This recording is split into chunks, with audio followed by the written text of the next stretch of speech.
I believe. Yeah, I've already sent the invite and everything. I just wanted to make sure once we start broadcasting, Tom can, come in. We're kind of starting off a little bit early, but I'm pretty sure he'll be here in a few minutes.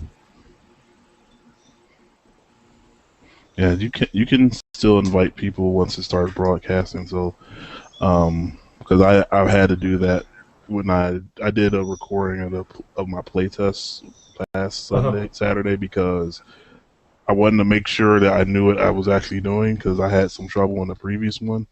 And I figured Hmm. out what the problem was, but I wanted to make sure I actually knew what the problem was. And so I just No. recorded the playtest, and I had to invite people after I had start broadcasting. So it Oh. shouldn't. Well, to kick things off a little bit, how is your playtest going there, John? I mean, not particularly well. I get a bunch of people sign up for it, but not very many people actually attend. So Really?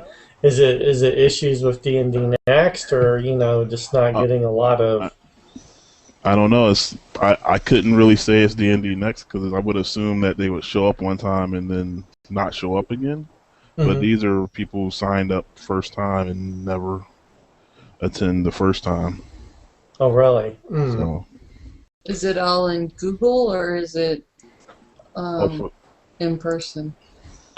I haven't done it in person. That's because I haven't been able to find the time to be able to get out the house to schedule it and do it somewhere else. So it's been mostly like just doing it on a Google Hangout or through Roll20. Hmm. Okay. Uh, you might, Eric, we might want to say something to the people about responding to Google Hangout meetups and then Right. not showing up. Yeah, that'll probably go with the regular PSA I usually send out for people who RSVP and don't show up. So, and that's kind of coming in a week or so. So, I'll include the Google Hangout information also. Um, Now, you did a workshop before too with the Roll 20. Is that it? Mm-hmm. How did that go for you? It went pretty well. It was a full house, and there was actually two people I couldn't get in because I created the event as a hangout, and apparently, if you create it as a hangout, you can't convert it to on air after a certain point.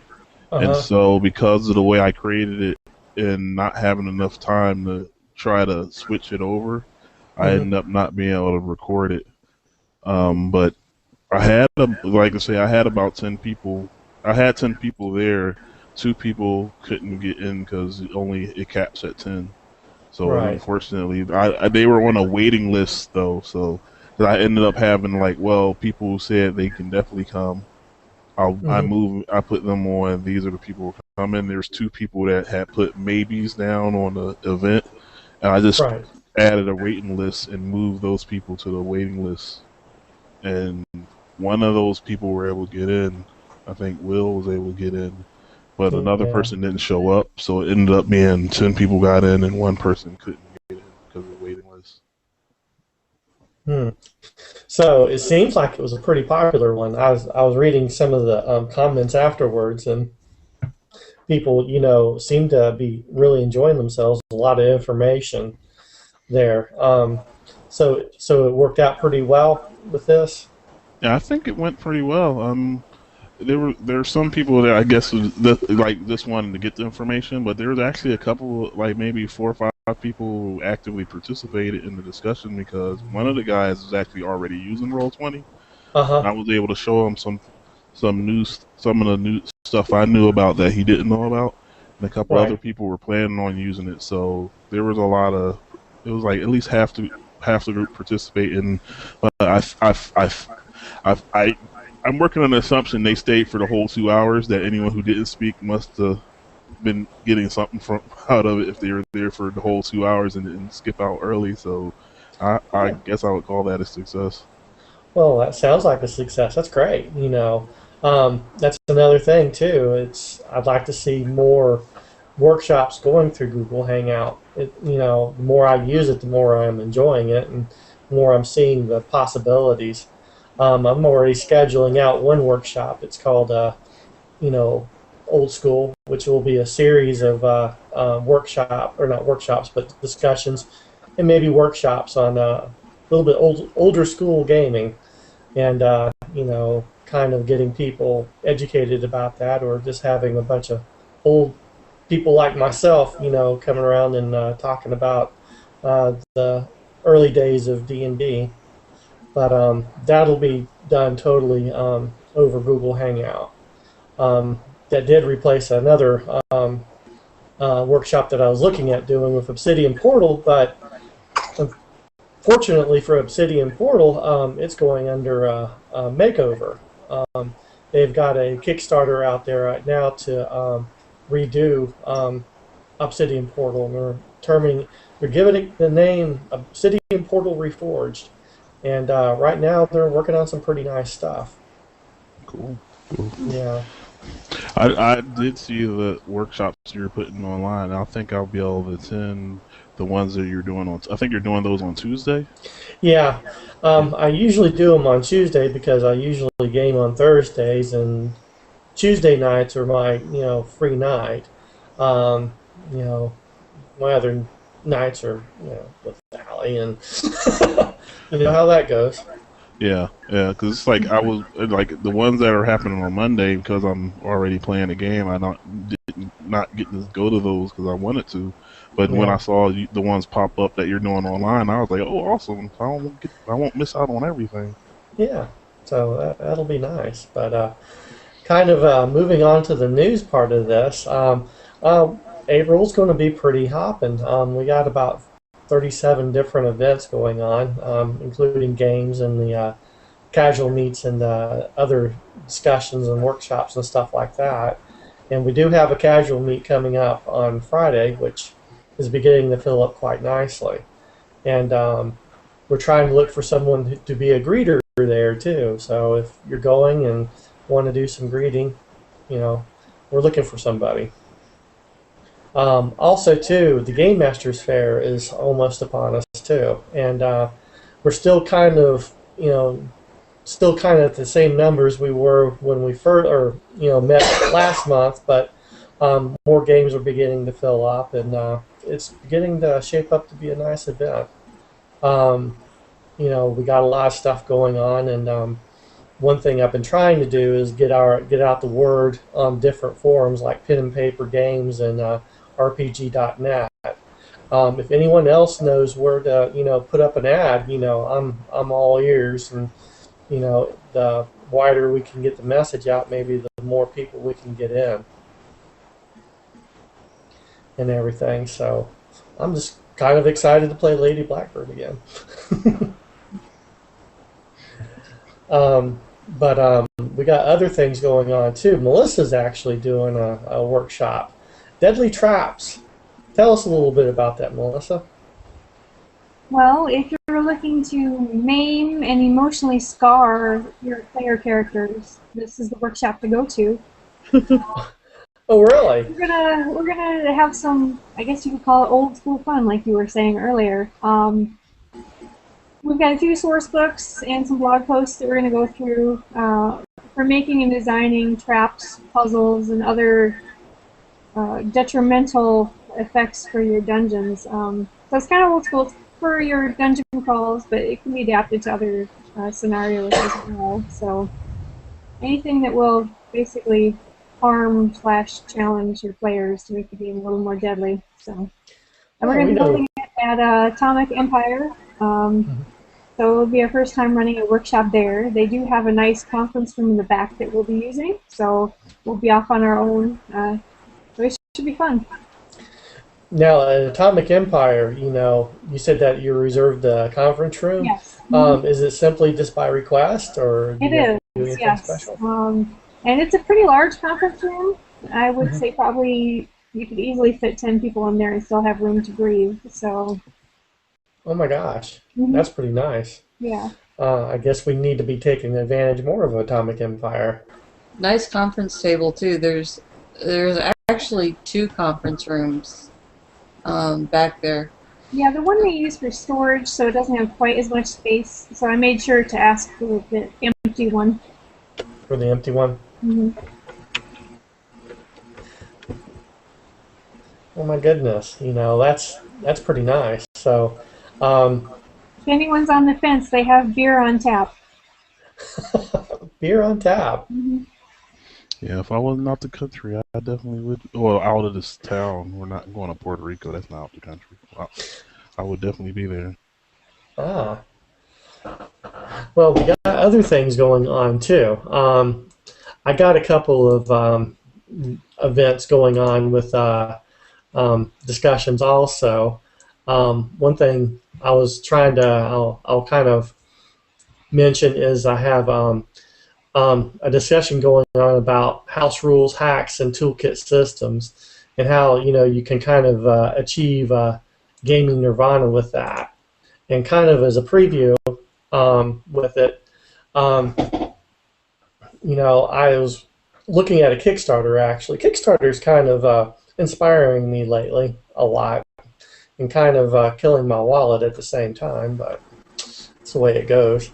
But I was looking at a Margaret Weiss Productions Kickstarter, and she was trying to kickstart a book, and it was basically hacks of her various games. And one thing I wanted to kind of do is kind of expose people to the different ways of kind of customizing your game to suit your needs.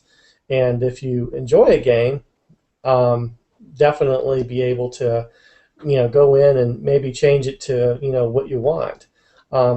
Like for Margaret Weiss, she was talking about using her Smallville system in other genres like fantasy or something like that. And presumably, I think the book was had essays in it on how to do that kind of thing.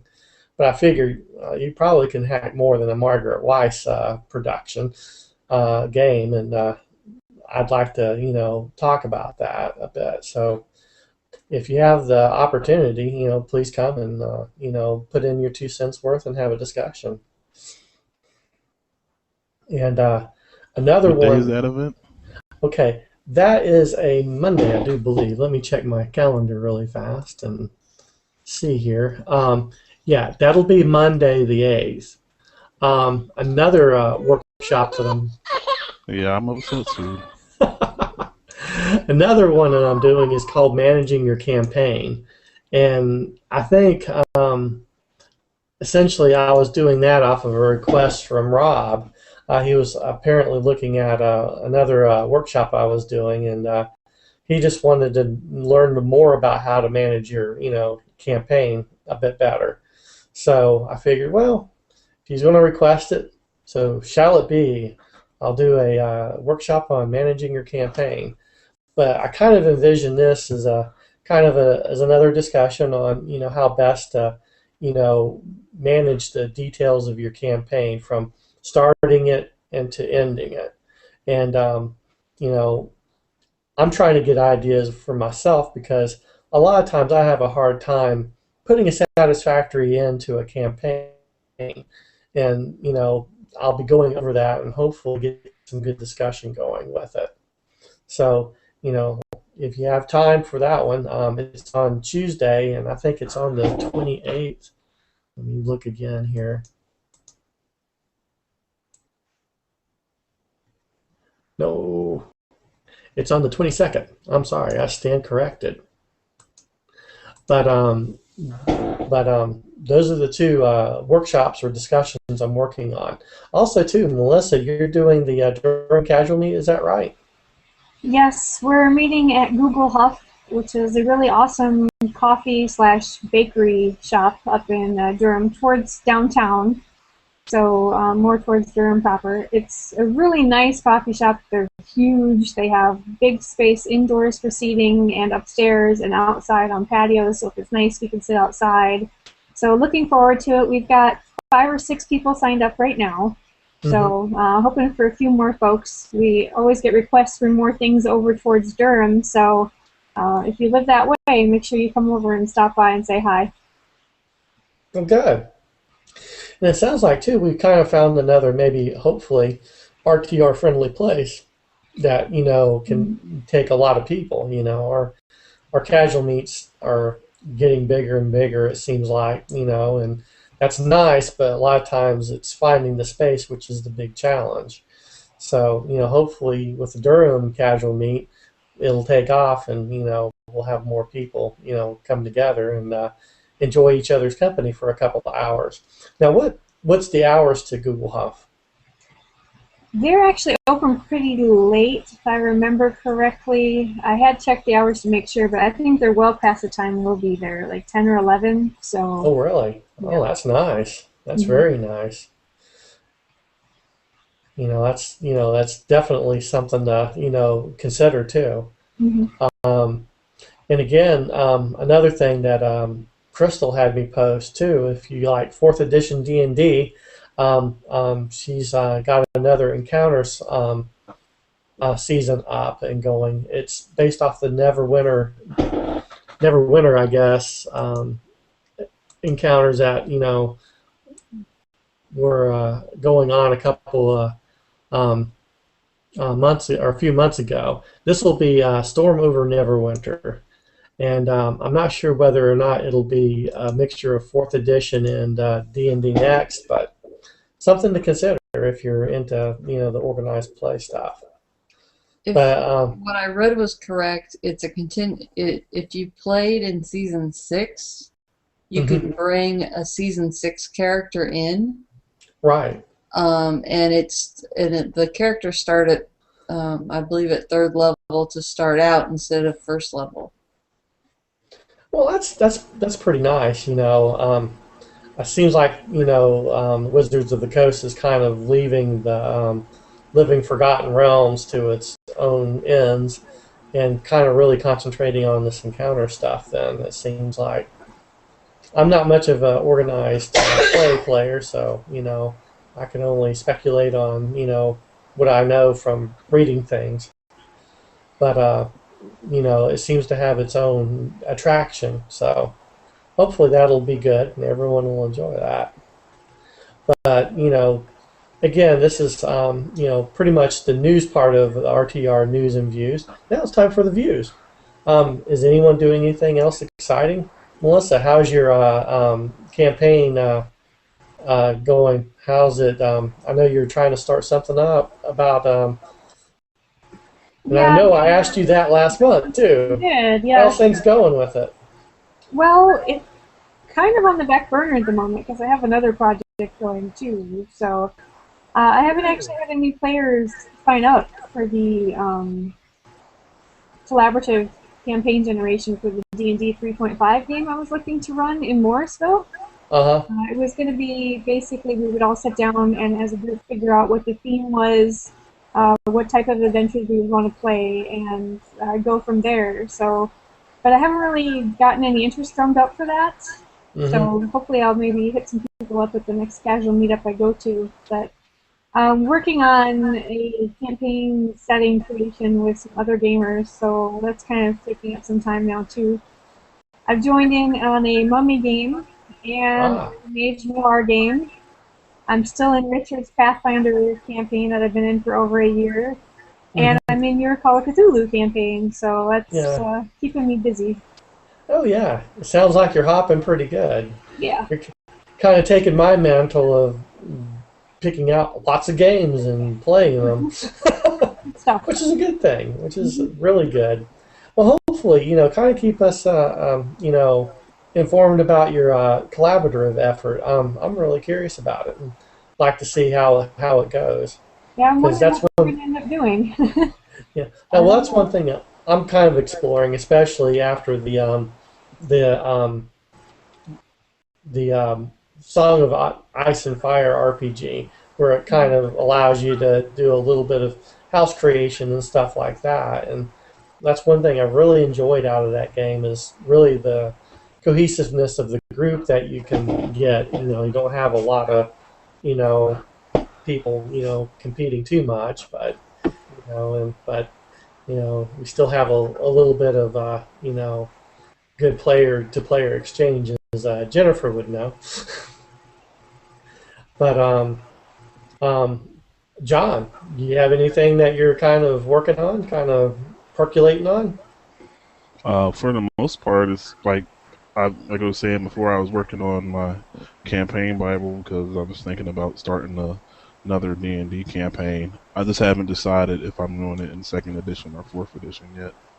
I've been so at some point once I make that decision, I'm gonna start recruiting for it. But right now, because right now it's really a campaign that I've been doing Hmm. with just me and one of my friends, and now trying to I'm trying to actually organize some of the stuff because my organization for when you're just playing with one other friend online is different than trying to get a group of people and try to actually run the campaign. So I'm trying to like straighten out some of my notes and consolidate them. Well, that Uh, would be pretty good. so other than that, I've just been playing the Monday and every other Thursday game Call of Cthulhu. Yeah. Um, was mostly participating in the stuff for the playtest.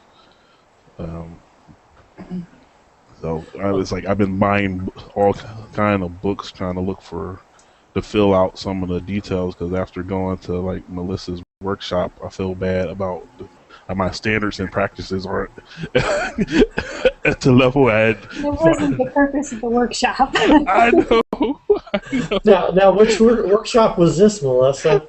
That was the Filling Your World with Life workshop, and somehow I've given John the impression that in order to be a good GM, you have to understand like medieval agriculture and uh, city layout design, and yeah, so So not quite the case. the problem is when I didn't think about it. I didn't think about it, but as soon as the thought got put in my head, now I have to do it. And so it wasn't. I don't know.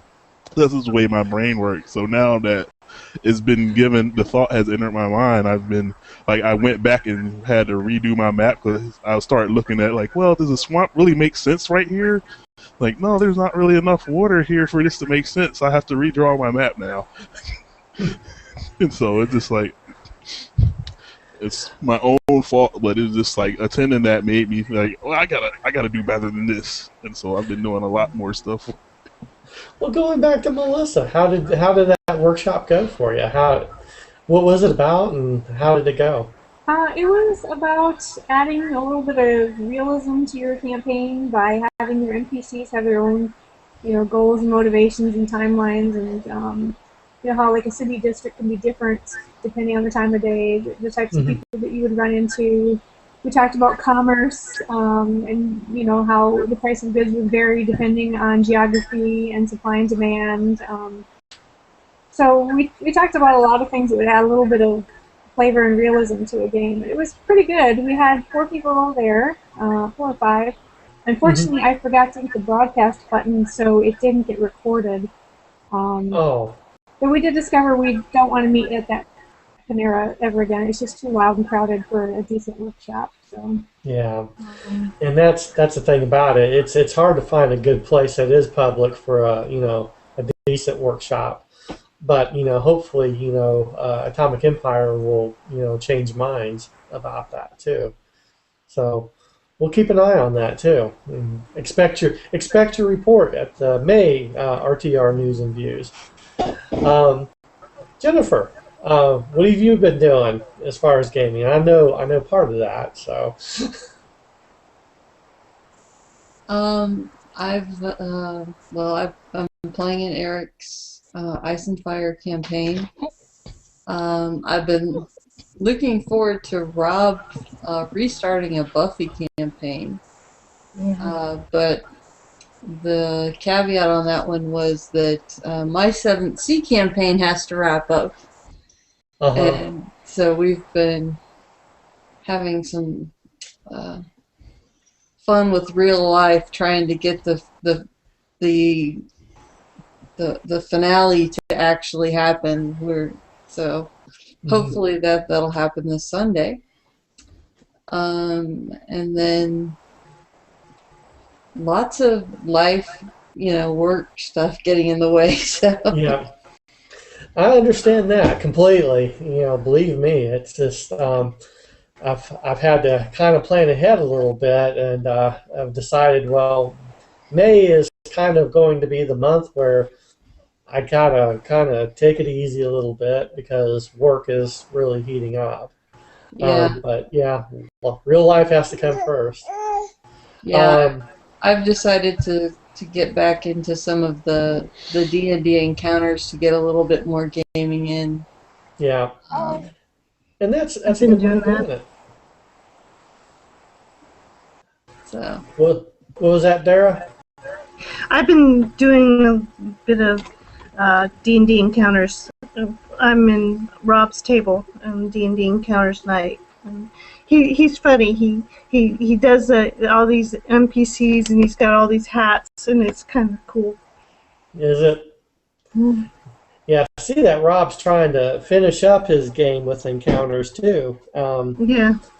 Unfortunately, he got scheduled over by Crystal's, you know, um, scheduling over Storms of Never or Storm of over Neverwinter. yeah, I think Hopefully, I got the name right. that happened with his vacation. Yeah. He got off by a week, Yeah.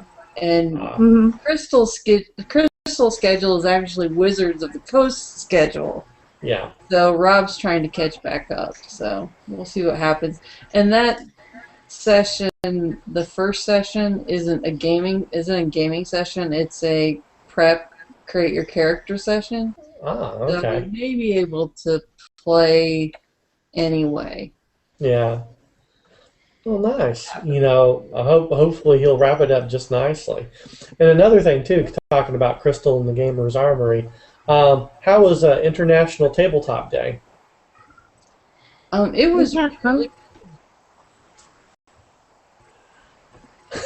Let's do a little bit of Yes. traffic control here. Sorry. Never mind. go Melissa, ahead, how'd Tara. you? Oh, I had yeah, go. fun. The dungeon command was interesting. Now, They, what's? I think it's the Wizards of the Coast little miniatures game. Oh, really? Yeah, Dara and Rob and I and someone else played um, uh, two sets. So we put two sets together to make one big uh, fight. Oh, really? So we had humans versus dark elves. Huh. Um, so it was interesting. I had a little more fun in the afternoon. I ran Dixit, Hmm. and we actually ended up running a 12-person table. Oh my gosh. So it was the first time that I'd gotten to use the up to 12 people rules, Hmm. because usually I played 6 or less. So it was good, and we still managed. The game still played in probably around 45 minutes. Oh, really? Yeah, so it still plays pretty good. Ah, nice. Yeah, I Melissa, got to did you participate. go to that? Oh, you wasn't able to make it. No, I had late gaming like 2 nights in a row before it, Oh, and I work early in the morning, so I yeah. ended up crashing and just slept. So, Yeah. yeah. Yeah. Um, I was curious about it and everything. I was just wondering how many people and how successful it was. Did they have a pretty good amount of people there? Yeah, they had every table full, like from 10, like around 10 or so. Uh, Oh It was yeah, like, the people were outside the doors at 10 o'clock. oh, really? yeah, and so I think Mm. some people ended up leaving early because some people signed up to have a table spot, but other people just showed up to participate. And Hmm. so it ended up not being enough table space for everybody because I think it was around 75 people attended. Crystal, according to Crystal's response, it says they had between 65 and 70 different people throughout the day. So they had quite a bit of traffic, and I know they sold I know they sold every copy of Dixit they had, and they had at least 2 more people order it. Ah. So they I think it got some good stuff going on in there. John, what was you playing over at the event? I managed to be one of the 12 people involved in the Dixit game. Oh. Apparently, I am not a good Dixit player because I had no idea what half the people were talking about. And he was like, "Oh, I thought you'd get this composer that I never heard of. You might not get this one, but you'll get this artist that I've only heard of. You'll be able to guess it." I'm like, I have no idea what you're talking about. Okay, I didn't have any idea about that one either. It was a totally random chance that I happened to get that one right. It was a fun game. I was just sitting there, and I ended up sitting next to another lady that was pretty much in the same boat as me. And I was like, what are they talking about? Because even after they said, this is what made me say this, and I was like, okay. But I think I ended up playing about 8 or 9 different games. Oh, really? Because I got to play Nanook, which was fun. We had like about 6 people. And it was and Ticket to Ride. I can't even remember all the games I got to play now. It's like I'd have to sit down and think about it, but I played about 8 or 9 different games. Tabletop overload. Yeah. Really? Now, this sounds like it was more or less board games. Is that right? Or was there any role-playing to be had? It was primarily board games. Mm-hmm.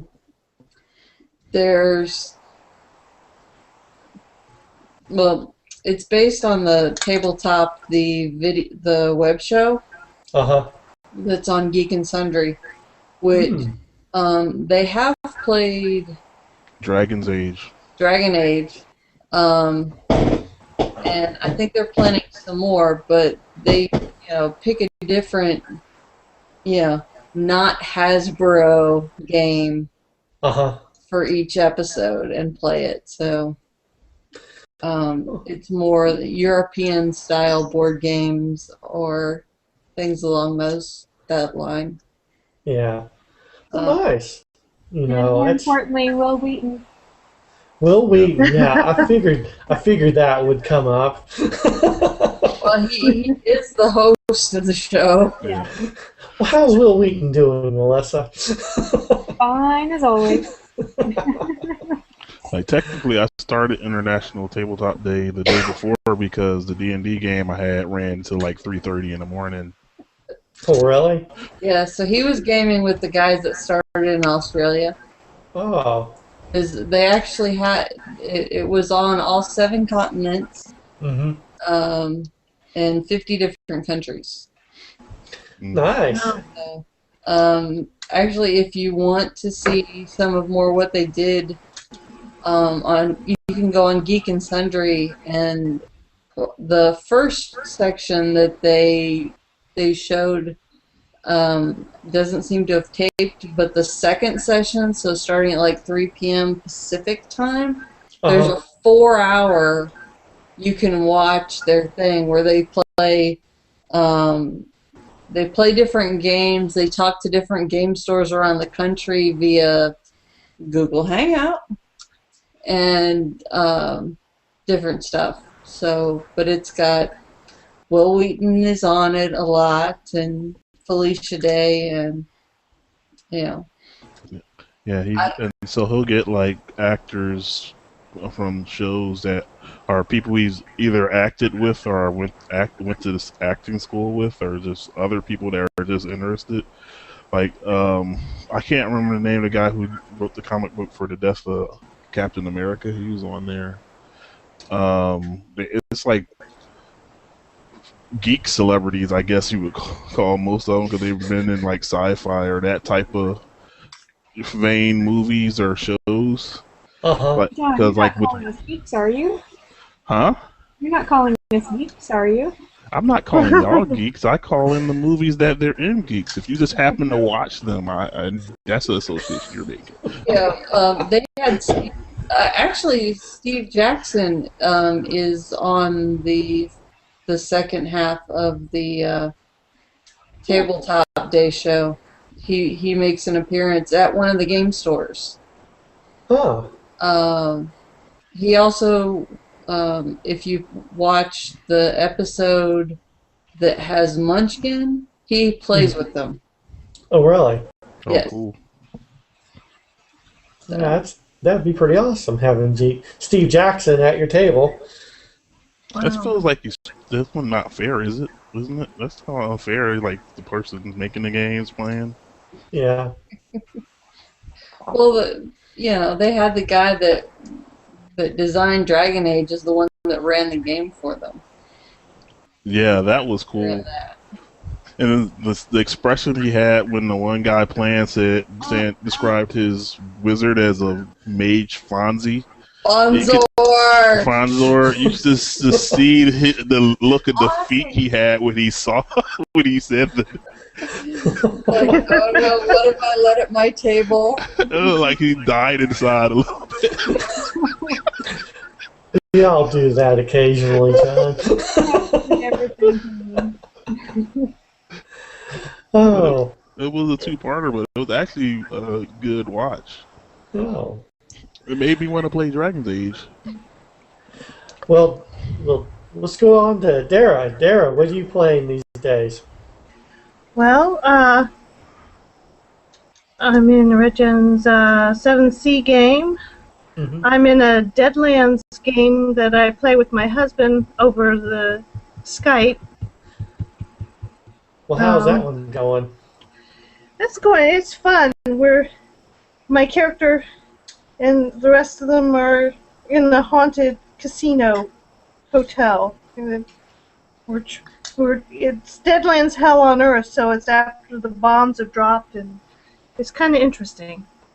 Now, is this the Savage Worlds rules that you're using for this game? No, it's the Deadlands rules that came out before. They made It's yeah. before they made Savage Worlds. Oh. Yeah, and it's the Hell on Earth. There's 3 versions of the world. There's the Weird West, Hell on Earth, and something else I can't remember. But it's interesting. We've got a player in Texas, and we've got several players in Dayton, and me out in Raleigh. And Yeah, you gotta love those online games. They're wonderful to play. It's just it's kind of fun to get people in your group from various places. mm-hmm. It kind of reminds me of the time I was playing 3rd edition D&D, and I was using a online program called Grip, and the fun thing is that it was fairly popular at the time. But I had one guy in Scotland, I had me GMing, and about 2 other people in Missouri, and another person out in California playing the same game. Wow. So it was a pretty fun experience. Can't say much about the software. It was a little bit it was a little bit unstable, but when we got off a game, it was pretty fun. So getting on and doing that online stuff has its advantages. A lot of prep time if you're a GM, but pretty fulfilling if you have no one else to play with or want to get some other kind of gaming in.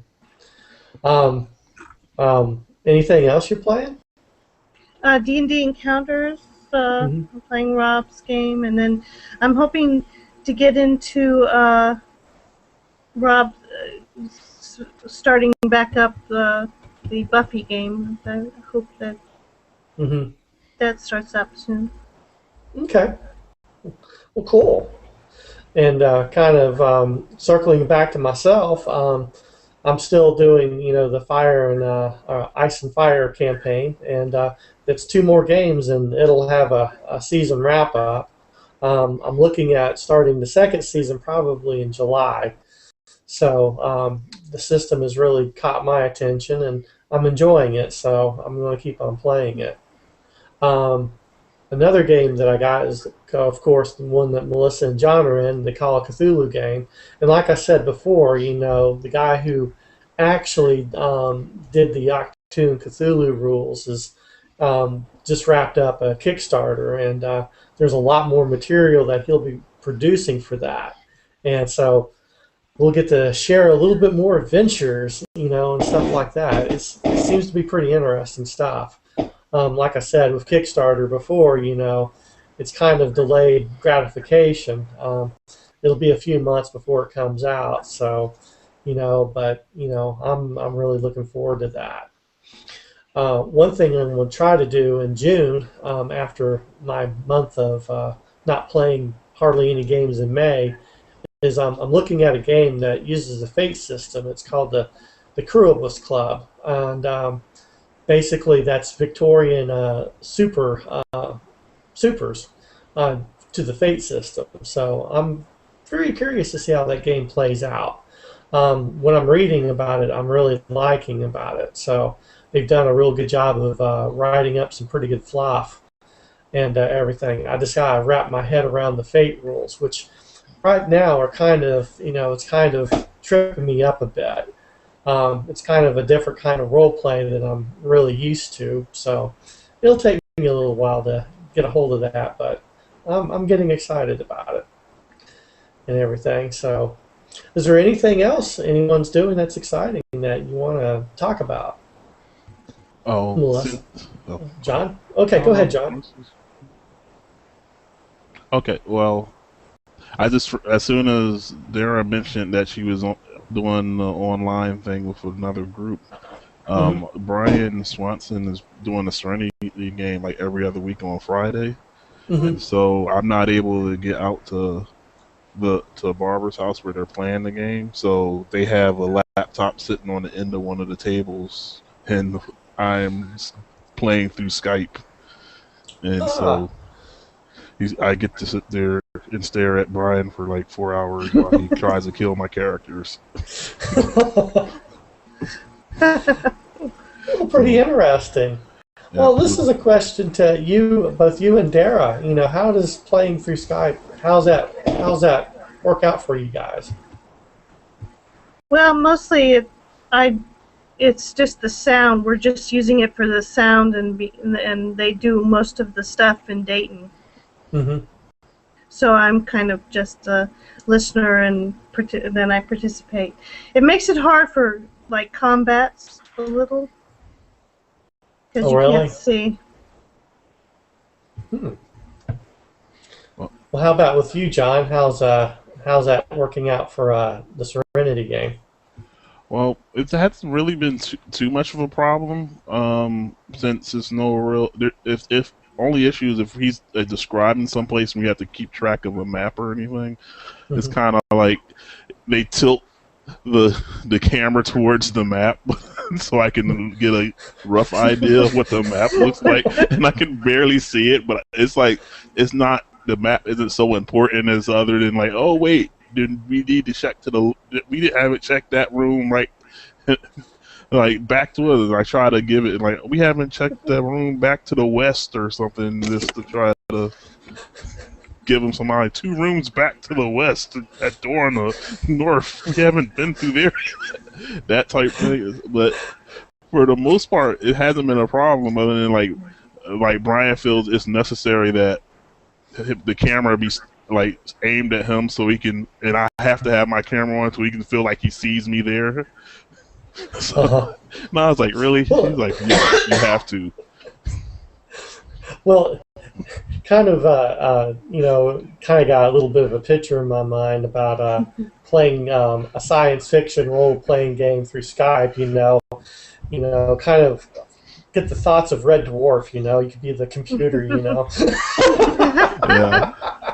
That's the way I was kind of like. This is kind of it's not out of place on Serenity because they talk to people on monitors all the time. So Yeah, yeah, you could be the internal AI, and but yeah, it's been going. It's been pretty good. The only thing is it's on Friday, so like Mhm. that's the same day as casual meetup. So Yeah. ends up being one of those things where we're playing every other week, and then on top of it, it's Friday, Uh-huh. and so like, oh, this party's happening next Friday. So I was like, other than the actual day it's scheduled on, the game Uh-huh. was so far I had fun.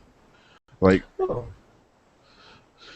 I actually even enjoyed the character creation part of the process. It reminds me of Savage Worlds in a way. I think the system must be similar to that because it doesn't have the exploding dice, but that's exploding dice is so people get randomly killed.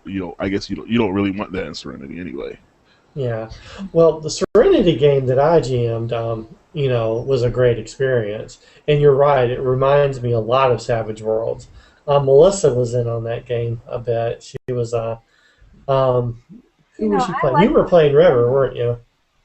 Serenity, but I can't stand Savage Worlds. So the difference must just be, like you say, the exploding dice and the poker cards, and yeah, yeah. Well, well, actually, I like Savage Worlds. I'm not really hot on it, but the times that I have played it, it's not been a bad experience. I played Um, 3 or 4 times. Nothing wrong with the GMs or the players I played with. Just it's not for me. it's not for you. Mm-mm. Yeah.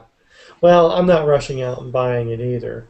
And like I said, my focus is more to Fate right now than anything else. I'm kind of real curious about the system. One of these days, I'm going to probably slip up and read the Dresden books and want to run a campaign and probably fill up the game in about a half a day. Yeah, you will. You will. Yes. Oh But yeah, the Dresden Files holds the RTR record for the quickest game that ever filled up.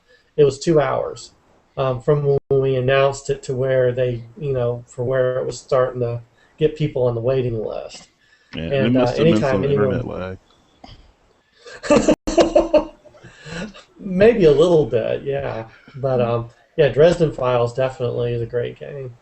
But I don't know if I'm that brave yet to try to play it. I haven't even read the books yet. I've seen the TV series though. Yeah. The books are But really good. yeah, Yeah. The books are good. yeah. I did watch the TV series and it was interesting. It was um, from what I've told, they weren't they pretty much weren't with the books, but that's the way Um, things go. I think for a TV show, it's I thought the TV show was pretty good, but it's not like the books in any way, other than Oh they really? had a list of names from the books and they assigned them to people in the Oh show. really? Hmm. Yeah, because like yeah, it's just like Dristan doesn't look like Tristan, and like none of the characters really fit with who they are in the books.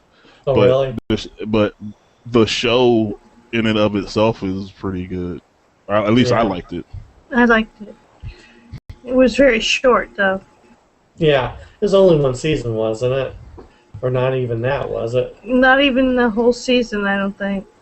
Well, that's kind of sad, for what I watched whatever they had, and I quite enjoyed it. But I know too, from Allie being a big Jim Butcher fan, she said that it was just simply a playful romp through his universe, and that is about it. So, Mhm. um, but one thing I'd like to watch if I could ever kind of get up the gumption to do so.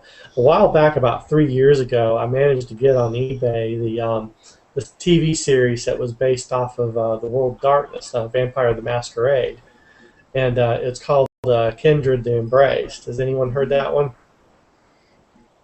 Yeah, I've heard that one. Has anyone been brave enough to watch it? Dara? I think I Jennifer? watched. I think I watched one episode, maybe. Uh-huh. I I think watched the that's on first. my list to do, but I haven't got around to it yet. Yeah, I'm kind of tempted to do a kind of a social meet and have a watching of that and everything just to see, how a TV show that's modeled after a game, really plays out. From what I've seen of it, it was kind of weird, and everything, but it seemed to be okay. I could kind of swallow it, I suppose. But anyway, does anyone else have anything to talk about? Anything you've been doing that you've been burning to talk to other gamers? Melissa, you're just watching stuff now. You're being quiet. Oh, I'm just typing. Just typing, huh? Mhm. Ah, Yeah. Unfortunately, all the stuff there's like the stuff you're gonna be doing in the next couple of weeks. uh-huh. It's like there's somehow I don't think I'm gonna convince 5 other people. Like maybe we should play the game on a different day so I can go to Eric's workshops. Stop it now. Of Like no, course. I go to Eric's workshops. They're the greatest thing in the world. No, I try to move around my workshops as much as possible and stuff like that. It's just typically a Monday or Tuesday for me is the easiest time I can actually get off.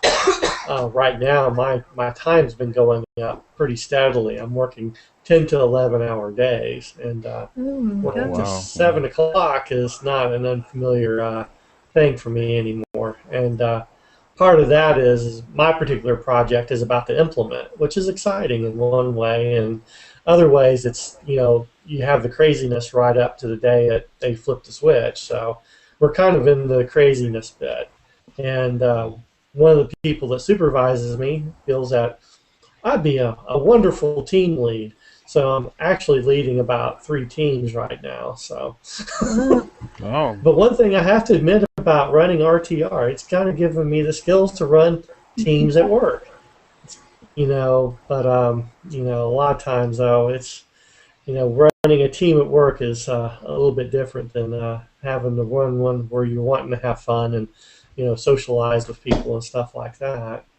So, but anyway, it's just been kind of crazy. But like Jennifer said, it's life. That's what happens on every so often. Um, one thing that I kind of wanted to mention too is kind of a heads up. In July, we're doing Tales of the Crimson Boar again. So, everyone who enjoys doing fantasy stuff, kind of put that in your mind too. We'll need, of course, GMs and stuff like that. Maybe Melissa can kind of show us a little bit of that GM mojo that she has with third edition D&D. Maybe. Right, Melissa? Huh? Maybe. Maybe. that Yes, nicely. that'd be a good way to recruit people if you're ready at that point. Yeah. Well, hopefully I'm running long before then. Yeah, that's true. Yeah. Yeah. And how about Jennifer? Still running a 7C, which is actually a very excellent game. One that I've very thoroughly enjoyed. I'm kind of sad to see it kind of come to a close. Well, I'm probably going to take a cue from the way you're doing the ice and fire. Hmm. I'll probably take some time off, actually work on working in my own story, since I feel like I kind of cheated and I used using pre-done story this time to get myself used to the system and such. So take some time to get my own story going, and then come back and run another stretch of about 12 or so games, because that's what this one ended up being, is a 12-game season. Yeah. Mhm. And that's one thing I can't recommend enough. I'm beginning to find a lot of joy in not sitting down and trying to do that long-term campaign that people apparently want to do. For Song of Ice and Fire, it was 8 games. I planned 8 games for it, and the one thing I have to say is most of the games have been really action packed, and now it's coming to a nice close that I'm really looking forward to doing. And I think from here on out, that's what I'll be doing. Either doing mission-oriented games like Octoon Cthulhu, to where, I can run a couple of sessions and take a break, and run a few more, then take a break, rather than trying to hatch out a long, ongoing campaign. The couple I've done, have kind of, would probably been a lot better suited for a more, season-oriented approach. So if you're looking at, how to improve your game, that's one thing I would look toward, is doing a season approach rather than, keep on playing and playing and playing until you're, tired of it and everything. But yeah, with 7C though, you've done an excellent job with that, Jennifer. And again, it's nice to see a new GM come to her own and do very well. And now you got the confidence to run. I'm looking very much forward to the story that you'll weave with it. Thank you. Or Father Diego. Because I really enjoyed playing that. Was that Other things, uh-huh. just backstory, so Yeah. there's still a lot to play. Mm-hmm. But don't ever think you're cheating by using the material that's set down. A lot of the times too, it's just getting used to the system, and if you're used to the system, the better story you can weave too, and more your players will enjoy it. Well, And that's everything. that's exactly why I doing it. It's a contained story arc, but it's left us with lots of jumping off points for later. So, and it's let me get comfortable with the system and at the same time. So, and not have to worry about you guys, going, oh God, this story's awful, and have it be a reflection on me Oh, while I'm no. on the system. A lot of people worry about that, but a lot of times too, most of the stories I've been in that people have created, as long as you create it from the heart, it usually goes pretty well, and it's usually really enjoyable. And that's one thing I really like doing myself. I'm not much of a module runner. I'm horrible at running modules, to be honest with you. I much rather prefer writing my own material. How many people here prefer to write their own material? Melissa, you an own material writer? Yeah, definitely. Yeah, definitely. I'm not So, afraid to steal monsters and stat blocks from modules, though. So yeah. How about you, John? The problem is, even when I run a module, it stops being a module at some point because I stopped looking at the module.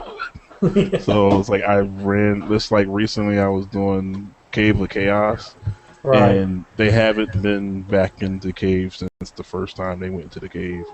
Uh-huh. It's been centered around a city that I made up to be the jump off point for their excursions into the caves of chaos.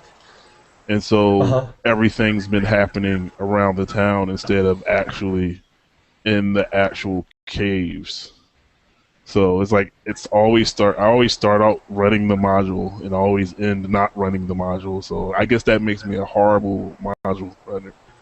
I think the only module I ran completely by the module was Keep on a Shadowfell when I ran that for 4th edition. But that was because there was a lot of new players and I didn't want to do anything too overly complex since different new players were coming in every week. Yeah. You do like I do. There's a point where I have to depart from the module. I'm just, it gets predictable, or it's just not me, and that's where I kind of get caught with a lot of things. I remember one time I was doing an encounters session, and I thought it was great because wasn't using any of the rule books. It was easy to follow and stuff like that. then I had Alex Meadows, and this was like one of the first few games he was playing with Encounters, and he was trying to make me promise all this stuff. It's like, dude, I don't know. You can have it. So I was promised off all this stuff like a +3 dwarven hammer and stuff like that. And I thought, well, hey, I don't have to mess with it. The GM next week will have to deal with Alex's request, but it just got to the point where I had that old habit of just simply jumping off module and doing my own thing. So that happens. I really like the way that the 7th Sea, the Herbrish cross set that I'm running is set up, because it's the way that it's set up, and actually a lot of their their module stuff, this is going to sound funny saying it this way, but they're very modular.